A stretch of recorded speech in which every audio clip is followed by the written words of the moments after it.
Welcome back to the CoolFigurez channel. I'm your host, Jesse the Bat Madrigal, aka the Buff Collector. The information on the channel is intended for adult collectors and not children. Great Scott! It's Griff Tannen! And this is going to be heavy, guys, because today we are going to be taking a look at the brand new Neca Toys Back to the Future Part 2. Griff Tannen Ultimate. But first, if you're new, then welcome. This channel is all about cool action figures, analyzing them, hunching them, taking pics of them, and of course, playing with them. If that's your sort of thing, why don't you go ahead and hit that subscribe button, and while you're at it, go ahead and hit that bell notification icon so you stay notified when I do upload new content. If you do enjoy this video or any other videos that I put out, please remember to give them a thumbs up. It really helps the channel grow. With all of that out of the way, guys, once again, we are going to be taking a look at the brand new Neca Toys Back to the Future Part 2. Griff Tannen, part of the Target Haulathon event releases. So yes, this guy was released alongside all those other great offerings that Neca Toys has during Haulathon currently right now. Officially it starts March 18th, but things have already started to trickle out into stores. For you international people, I have had this question on other comment sections of videos, and yes, these will be available to you international collectors via the Haulathon website. U.S. residents are going through Target stores and Target.com.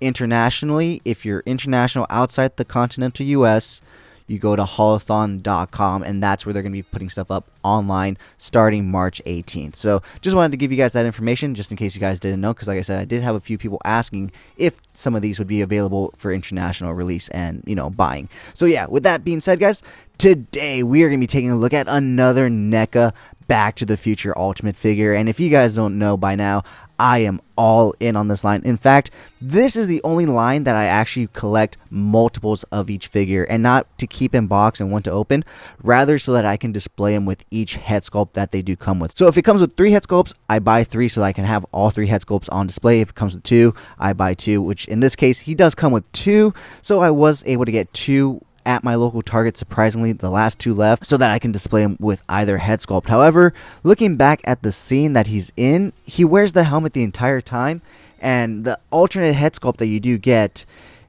is this one right here. So I guess you can say it's just to be an extra head for any Griff Tannen character figure that they release at this point, because, you know, he plays a number of characters in the Back to the Future universe, much like Michael J. Fox does. I really hope they give us a Michael J. Fox version of his daughter when he was, you know, when he basically dressed up as a girl and played his daughter in part 2 of the movie. I really hope we get that alongside with Marty McFly Jr. And even older Marty. That would be awesome. But I'm going way ahead. Right now we're still at Griff, and after Griff should be 1985 Doc. Super excited about that. And then shortly after that should be the Back to the Future accessory pack, which I am super excited about. But we're not talking about all that today. Today we are here to talk about Griff. Now, although I was anticipating this figure, I have some stuff to say. So he is $37 out the door with taxes and everything, so just be aware of that. However, unlike the other figures in this line, he does feel a little void of accessories, whereas the other ones were coming really jam-packed with accessories.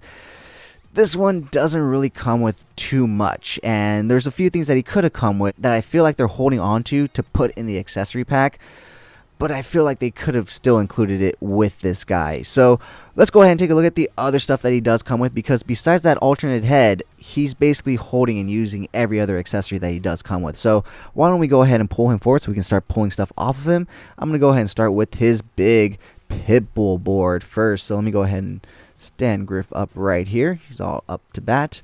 And here we have the big boy, the Pitbull, because remember, hoverboards don't work on water, guys. You need power, and that's one of the accessories I really wish they would have included, is some power in the form of some, you know, flame effects coming out of the back of the board. I think that would have been really cool. I think making these like a bungee cord would have been cool. Maybe it would have been a hassle because, you know, the lines would have gotten really tangled and long. But yeah, so I really feel like at least those flame effects for the back of the board. I mean, it looks like it has peg holes too, so I'm sure you can probably find some that fit in there and put them in, but I feel like it should have been included in this. And they do also give you that piece that comes out, much like the one that comes on Marty's board in Back to the Future Part 2. However, they don't give you that piece that kind of makes it flush like they do with Marty's, you know. So this one always has the peg, but it still does pop out and remove from the base of the board, probably so that you can put Griff onto it and then snap it into the board and line them up and everything. He does come with that stand that Marty's hoverboard does come with, and this little piece right here. And once again, unlike Marty's board, he doesn't come with that extra piece that would allow you to pop this off and put this piece back, but without that hole for the board. Something I did notice, I had noticed before, is that this base actually does snap in, so if it feels like it's not pushing in, just push a little harder, but remember, don't push too hard, because it's still a very thin plastic. It is supposed to be a very sturdy stand, and it does snap in, and once it does snap in, you can definitely put the board into different poses that look really cool and whatnot. So that's the front of the board. Let me go ahead and see if I can pop this thing off, because once you pop it on, it's actually in there pretty snug. Oh, there we go. Let's go ahead and take a look at the bottom of the board, which is very well done as well. You know, Neca always hits it out of the park with these accessories. I just feel like with everything going on in terms of pricing and plastic and oil and stuff, they're really holding back on the accessories and whatnot, because like I said, they didn't include that little piece that would pop off and pop in and just make it flush, so that way you can look and make it look like it's just part of the board and whatnot. And they also didn't include the piece right here without the peg right there. But I guess that makes sense, because there's always going to be a peg right here. This doesn't switch out and whatnot. On Marty's board, the only peg is on the foothold right there. So yeah, other than that, really cool board. But yeah, I really just wish they would have included those flame effects for the board, because you need power, and that's exactly what they were referring to in the movie. Was, you know, you had to have some gas or some power to throttle you and propel you forward, which was the flame and fire. So yeah, let's go ahead and move on to the last accessory that he does come with. Yes, the last accessory. I told you guys, he is very void of accessories, and that is the baseball bat that he tries to use to take a whack at Marty. Well, he thinks it's Marty Jr., but it's really Marty from 1985, right? So, trying to pull it out of his hand. So, let me just pop his wrist back in. Alright, there we go. Go ahead and stand Griff right there. So, here we are taking a look at the bat, which is very well nicely done and detailed. Unfortunately, no, it does not telescope up and down, so it is molded long ways. I really wish they would have allowed it to, you know, kind of like fold into itself, or at least given us an alternate, you know, closed version at least. You know, I think that would have been really cool to be able to hang on his belt. But yeah, they don't do that. So you just get this one, and it's just already extended. Like I said, it doesn't more for clothes or anything, which I feel like is a really missed opportunity, because Neca usually takes those opportunities, but I guess not with this one. So yeah, with that being said, guys, that is basically it that comes with this figure. I'll show you the head sculpt again, the other one that he does come with. Like I said, I feel like this is more for just like a basic young Griff Tannen instead of Griff. I don't know, but it is what it is. But with that being said, let's go ahead and pull the figure itself forward to take a nice closer look. And honestly, the likeness in this line has been amazing, especially when it comes to the Tannen characters and Christopher Lloyd's Doc Brown characters. Michael J. Fox's likeness is kind of like Mark Hamill's. It's kind of hard to get right on a figure. It's no one's fault in particular. It's just they have different looks wherever they are in the scene. It really does matter how their hair is parted, how the light's hitting them, and you know, depending on that, it really changes the way their face looks. They just have a face like that. Nothing bad or anything. It's just a hard face to capture for toys. However, Tom Wilson basically has a really good face to capture for toys. I mean, very expressive, and as you can see, the likeness to him is amazing. Not only on this one, but also this one. It's him, you know, so super cool. And once again, much like the Doc Browns, those ones are just amazing likeness to Christopher Lloyd.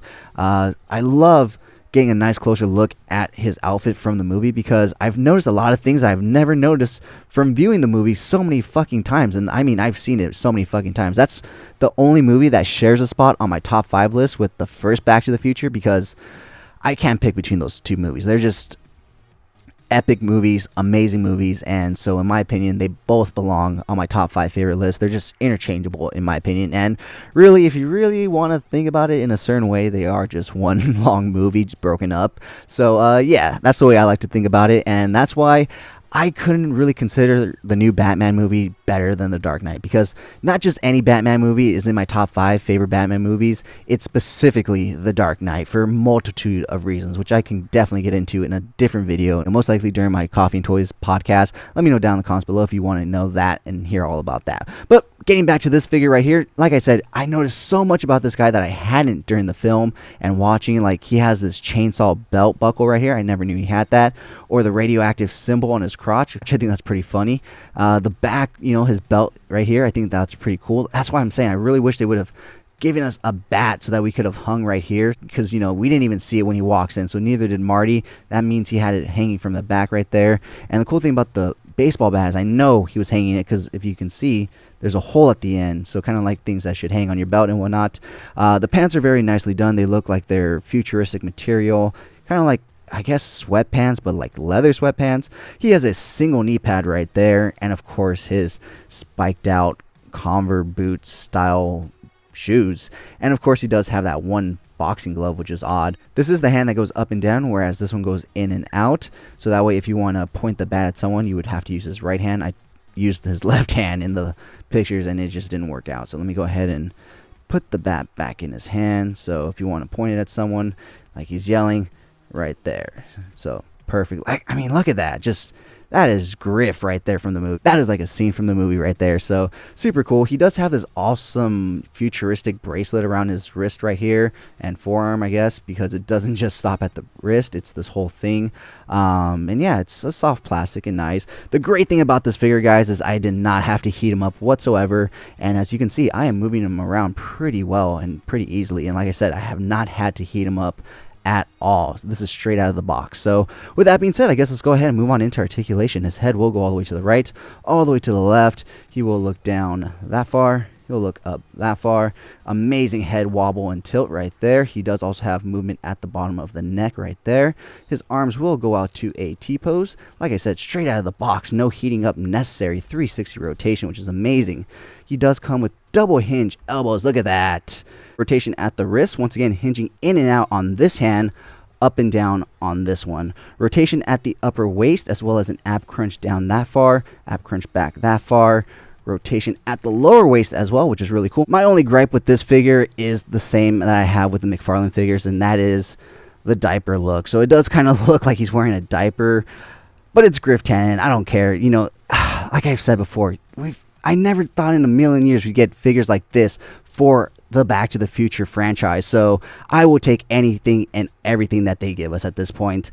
So moving on to his leg articulation, still got to be somewhat careful because it is still Neca, so he will kick out that far, not quite far enough to join the cheerleading squad, and maybe that's why he was such an asshole in the movie. He couldn't join the cheerleading squad in high school, so he was just an asshole and a bully to everyone else. Who knows? But he can kick forward that far. He can kick back just ever so slightly. He does come with single hinge knees, so he will only go to 90 degrees right there, but they do rotate at the knee, and you do get a little bit of ankle articulation down, a little bit of ankle articulation up, a nice ball rocker hinge, and that is it. So yeah, guys, like I said, they just hit it out of the park with these Back to the Future figures. The likeness, the accessories, just chef's kiss. Amazing. I absolutely love this line from NECA. I will continue collecting it till they finish it. And yeah, I cannot wait to see what else we get after 1985 Doc.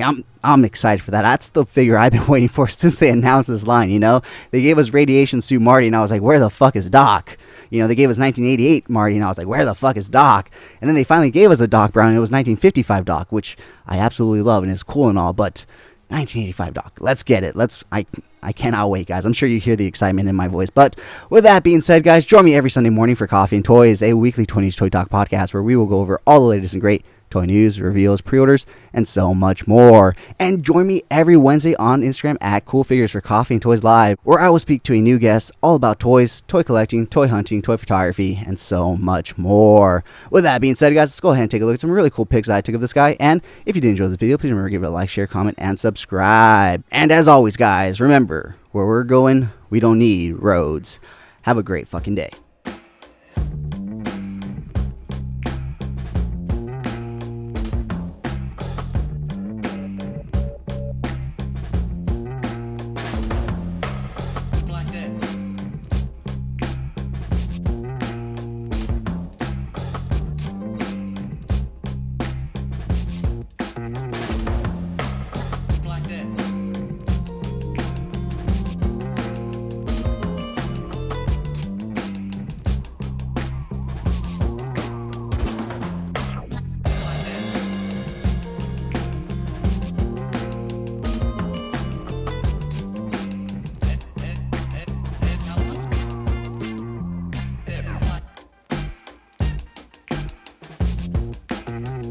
thank you so much for sticking to the end of this video. If you enjoyed those pics, you can find the full images over on Instagram at CoolFigurez. And I do have a separate Instagram account for my more thought out, planned out, more edited pics called Epic Shots by CoolFigurez. Check it out if you like what you see. Leave me a follow there as well. And if you guys want to see the unboxing of any figures I do reviews on for this channel, go ahead and check me out over on TikTok at CoolFigurez. That's where I post all my unboxings. And join me every Sunday morning for Coffee and Toys, a weekly toy news, toy talk podcast where we will go over all the latest and great toy news, reveals, pre-orders, and so much more. If you did enjoy this video, please remember to give it a thumbs up. It really helps the channel grow. If you haven't already, please hit that subscribe button. But whether or not you're a subscriber, thank you so much for taking time out of your busy day to listen to me talk about toys. I really appreciate it. As always, I'm your host, Jesse the Bat Madrigal, aka the Buff Collector. And I'll talk to you guys in the next video. Thank you so much to this channel sponsor, CoolFigurez Store. Check them out for all your Funko Pop, anime, Pokemon card, and toy print needs. And of course, use code CoolFigurez at checkout for 10% off your order. CoolFigurez Store. Check them out, guys.